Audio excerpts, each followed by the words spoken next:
എല്ലാവർക്കും പുതിയ വീഡിയോയിലേക്ക് സ്വാഗതം. ആദ്യം തന്നെ 4J ജോബ്സിൻ്റെ വക സ്വാതന്ത്ര്യദിന ആശംസകൾ. ഓക്കെ, അപ്പോൾ നമ്മൾ ഇന്നത്തെ വീഡിയോ ഈ ഒരു ഇൻഡിപെൻഡൻസ് ഡേ ആയിട്ട് ഇന്ന് ചെയ്യുന്ന ഒരു ഫസ്റ്റ് വീഡിയോ എന്ന് പറയുന്നത് നമ്മുടെ ഇന്ത്യൻ റെയിൽവേയിൽ നിന്നും വന്നിരിക്കുന്ന ഒരു സ്ഥിര ജോലിയെ പറ്റിയാണ്. ഇന്ത്യൻ റെയിൽവേക്ക് കീഴിൽ വരുന്ന RITES RITES limited, a government of India limited. Okay, അപ്പോൾ റിറ്റ്സ് എന്ന് പറയുന്നത് മിനിരത്ന കമ്പനിയാണ്. Central public sector company, ministry of റെയിൽവേക്ക് കീഴിൽ, നിങ്ങൾക്കിവിടെ കാണാം, മിനിസ്ട്രി ഓഫ് റെയിൽവേക്ക് കീഴിൽ, ഗവൺമെൻറ് ഓഫ് ഇന്ത്യക്ക് കീഴിൽ വരുന്ന ഈ ഒരു റൈറ്റ്സ് ലിമിറ്റഡിലേക്ക് വരുന്ന റിക്രൂട്ട്മെൻറ്റ്, ജൂനിയർ അസിസ്റ്റൻറ്റ് എന്ന് പറയുന്ന റിക്രൂട്ട്മെൻ്റ് ആണ് വന്നിരിക്കുന്നത്. ഓക്കെ, അപ്പോൾ ടോട്ടലി 16 വേക്കൻസിയിലാണ് ഈ ഒരു റെയിൽവേ റിക്രൂട്ട്മെൻറ്റ് നിങ്ങൾക്ക് വേണ്ടി ഒരുങ്ങുന്നത്.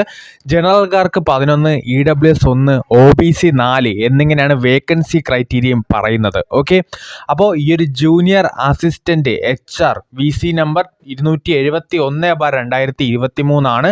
ഓക്കെ, അപ്പോൾ നമുക്കിതിൻ്റെ ഏജ് ലിമിറ്റ് നോക്കാം. ഏജ് ലിമിറ്റ് പറയുന്നത് മാക്സിമം 30 വയസ്സ് വരെയാണ്. ഓക്കെ, 30 വയസ്സ് വരെയുള്ളവർക്ക് ഇത് അപേക്ഷിക്കാൻ കഴിയും. OBC SC STക്കാർക്ക് റിലാക്സേഷൻ കിട്ടുന്ന റിക്രൂട്ട്മെൻ്റ് ആണ്. നിങ്ങൾക്ക് ഇതിനകത്ത് കിട്ടുന്ന ശമ്പള ലെവൽ എന്ന് പറയുന്നത് 20,000 മുതൽ 66,000 വരെയാണ്. മറ്റ് കേന്ദ്ര സർക്കാർ റെയിൽവേ അലവൻസ് കാര്യങ്ങളെല്ലാം നിങ്ങൾക്ക് ഇതിനകത്ത് കിട്ടുന്നതെന്നുള്ളതും ഓർത്തിരിക്കുക. ഓക്കെ, അപ്പോൾ നിങ്ങൾക്ക് ഇതിന് വേണ്ട മിനിമം സ്റ്റാൻഡേർഡ്സ്, ആർക്കാണ് ഇത് അപേക്ഷിക്കാൻ കഴിയുന്നതെന്ന് നോക്കുക. ഗ്രാജുവേഷൻ ആണ്. ഏതെങ്കിലും ഒരു ഗ്രാജുവേഷൻ ഉള്ളവർക്ക് ഈ ഒരു റെയിൽവേയുടെ റിക്രൂട്ട്മെൻറ്റ് അപ്ലൈ ചെയ്യാം. എക്സ്പീരിയൻസോ കാര്യങ്ങളോ ഒന്നും ഇതിനകത്ത് പറയുന്നില്ല. ഗ്രാജുവേഷൻ ഇൻ എനി ഡിസിപ്ലിൻ, ഏതെങ്കിലും ഒരു ഡിസിപ്ലിനിൽ ഗ്രാജുവേഷൻ ഉണ്ടായാൽ മാത്രം മതി. ഏത് ഗ്രാജുവേഷൻ ആണെന്ന് പോലും പറഞ്ഞിട്ടില്ല. ഓക്കെ, 50% മാർക്കും കൂടി ഉണ്ടായിരിക്കണം. ഗ്രാജുവേഷൻ നിങ്ങൾക്ക് മിനിമം 50% മാർക്കും ഉണ്ടായിരിക്കണം. ഓക്കെ, അപ്പോൾ ഇതിൻ്റെ സെലക്ഷൻ പ്രൊസീജിയർ പറയുന്നത് റിട്ടൺ ടെസ്റ്റ് ആണ്. റിട്ടൺ ടെസ്റ്റിനാണ് 100% നിങ്ങൾക്ക് ഇതിനകത്ത് വരുന്നത്. 100% ഇതിൻ്റെ സെലക്ഷൻ പ്രൊസീജിയർ റിട്ടൺ ടെസ്റ്റ് ആണ് വരുന്നത്. Okay, there will be 125 objective type question carrying 2.5 hours. Okay, there will be no negative marking. Negative marking ഇല്ലാത്ത പരീക്ഷയാണ്.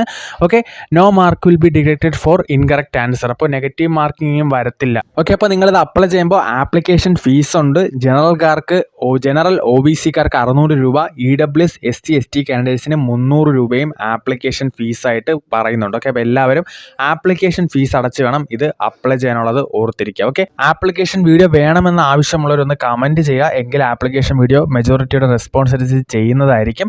അപ്പോൾ റിട്ടൺ ടെസ്റ്റിന് എല്ലാവരും ആലോചിക്കുന്ന കാര്യമായിരിക്കും എക്സാം സെൻറ്റർ എവിടെയൊക്കെയാണെന്ന്. അപ്പോൾ ഇവിടുത്തെ തന്നെ കൊടുത്തിട്ടുണ്ട് 6 സിറ്റിയിലാണ് എക്സാം സെൻറ്റർ വരുന്നത്. ഈ 6 വെച്ച് മാത്രമേ പരീക്ഷ നടക്കുള്ളൂ. ഓക്കെ, അപ്പോൾ ഡൽഹി, കൊൽക്കത്ത, ബാംഗ്ലൂർ, മുംബൈ, ഹൈദരാബാദ്, നാഗ്പൂർ, ഇത്രയും സ്ഥലങ്ങളിലാണ് ഇതിൻ്റെ എക്സാം സെൻറ്റർ വരുന്നത്. ഓക്കെ, സിലബസ് ഒക്കെ ഇവിടെ ഡീറ്റെയിൽ ആയിട്ട് കൊടുത്തിട്ടുണ്ട്. നിങ്ങൾ വായിച്ച് മനസ്സിലാക്കുക. പരീക്ഷയുടെ അടിസ്ഥാനത്തിൽ നിങ്ങൾക്ക് റെയിൽവേക്ക് കീഴിൽ ഒരുങ്ങുന്ന ഒരു നല്ലൊരു അവസരം. ഇതിൻ്റെ application August 12 already സ്റ്റാർട്ടായിട്ടുണ്ട്.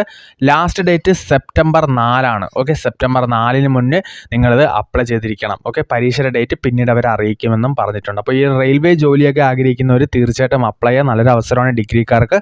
Thanks watching the video. Have a nice day.